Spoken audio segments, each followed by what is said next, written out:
MXYM, and I have the honor to have the very special guest in here with me. It is Miat Cleaver. Hello, everyone. How are you doing? Only. I'm doing really well, thank you. It's lovely to have you here. I do love Mia. Lovely to be here. A lovely bit of Mia in my life makes everything a bit better. So you're in the Be Seen stage today. I am. I apologise in advance for the dishevelled mess that I am. I have quite literally just performed. She pulled me directly off the stage. She came off, grabbed her by the neck and dragged her into the tent. I'm so sweaty. I'm surprised I didn't just slip through your fingers. So how did it go? Tell us all about what did you do? How did it go? What was the vibes? So we've had a conversation about this not so long ago. I tend to switch between two very different styles of drag. She goes up and down. Yes, goes up and down, left to right, and round and round. I tend to switch from a very camp, old school style drag into more of my alternative. My alternative goth roots. The pentagram. Yes, the pentagrams, the black lips. The black lips, all of it. Just an angsty teen trapped in a 29-year-old drag queen's body. You'll always look like the angsty teen. You don't look at your age at all, darling. You look about 12 years old, saying it's not a phase, Mom. Everyone's always very surprised by my age, so I take that I always as thought a you were about huge 12. compliment. Yeah. But that was just the mental age. Yes, very that. I have the colouring book. I stay inside the lines.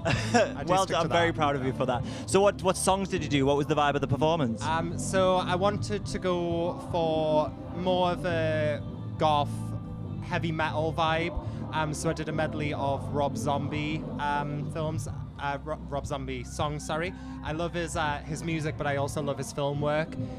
His entire artistry and vibe is very up my Lords of street. Salem is one of my favourite films of all time. It's so good. I yeah. love that. And it's nice to get a bit of goth and alternative stuff because Pride's for everyone and a lot of it is just so camp and glittery and colourful, which is great. We love it.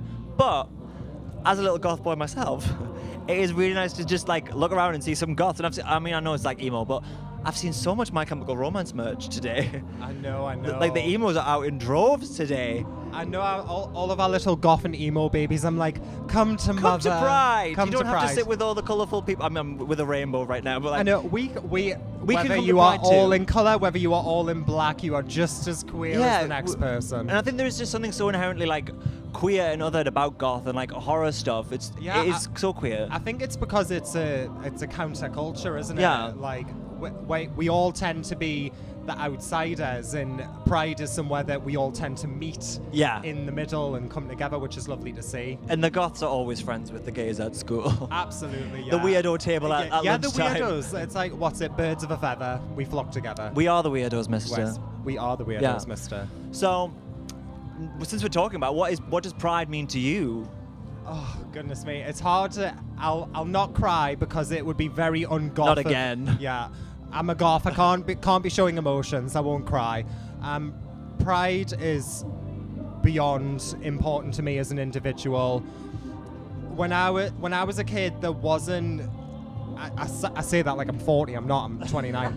But things have changed a lot very quickly. I would say even in the past 10 years, the difference in representation of queer people is huge, and to come to Pride as an event and see so many different types of queer people on stage, off stage, just to see everyone out in droves is amazing. For me, it's visibility. Yes, we are here, but we are here today and we are showing you. Yeah, and we're going to shout about it. Yeah, we're going to shout about it. We're here, we're queer, and we're not going away. We're not going nowhere. We're not going nowhere. No tying and weir. So to me, Pride is all about being visible and just showing up. And it still very much is a protest because although we have made a lot of progress, we're not all the way yet. You see a lot, and I'm not going to get political, but we see what's going on. You can get political if you want to get political. We see what's going on right now. Our trans brothers and sisters and non-conforming family others are literally having their rights stripped away. So now it's more important than ever that we show up and that we shout from the rooftops that what you're doing is not okay and we won't stand for it.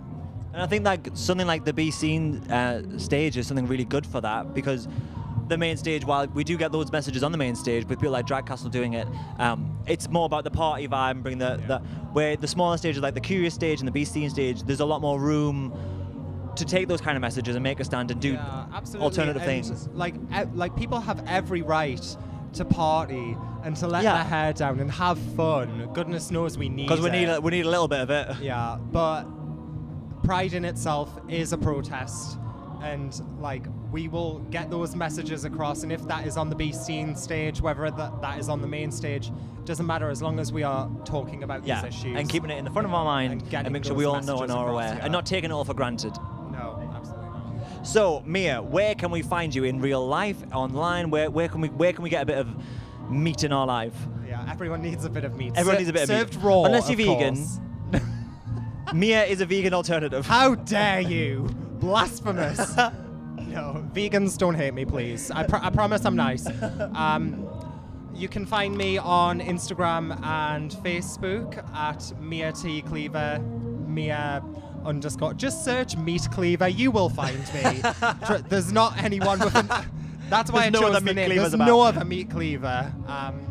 Yeah, so you can find me on Instagram and Facebook, and you can also find me every second Wednesday at Bobby's Newcastle. It's open drag night. A wonderful open drag night. You will see some of the most fantastic talent, drag talent, and Mia. And queer, yes. Some of the most fantastic drag talent, and Mia. Yeah, you had to get one read in there, just didn't a little. you? We are friends. I'm allowed to say that. Ish. No, you can find me at Bobby's on the open drag stage, hosted by my illustrious mother, Pebble Dash, oh, yes, icon. The whole Dash family and you will see there. my gorgeous sister there, Layla Sagittaria, and you might even see you there, MXYM. Every so often you might see me just milling about. And a bit of Bonnie Love every so now and then. Do we need to bring Bonnie Love into this? I know she's watching. She's getting ready. She's getting ready. There. I've got a bullet aimed at the back of my head. If I didn't mention the name. Well, thank you so much for joining me, Mia. Have you got any more fun plans for the rest of the day? I'm gonna metaphorically let my hair down. Yeah. You can take your wig off now. Yeah. Oh no, we can't have that. They'll all see I'm a man. I know, this is not a real woman. Is this a lie? Is this a lie? Drag is an illusion. Wow. Imagine that. Shocked. Mind blown. Well, thank you so much for joining me, Mia. It's always lovely to have you in my life. And thank you for joining me once again here at Live at Pride. Keep tuning in for more amazing artists throughout the evening. I love you very much, and I'll see you soon.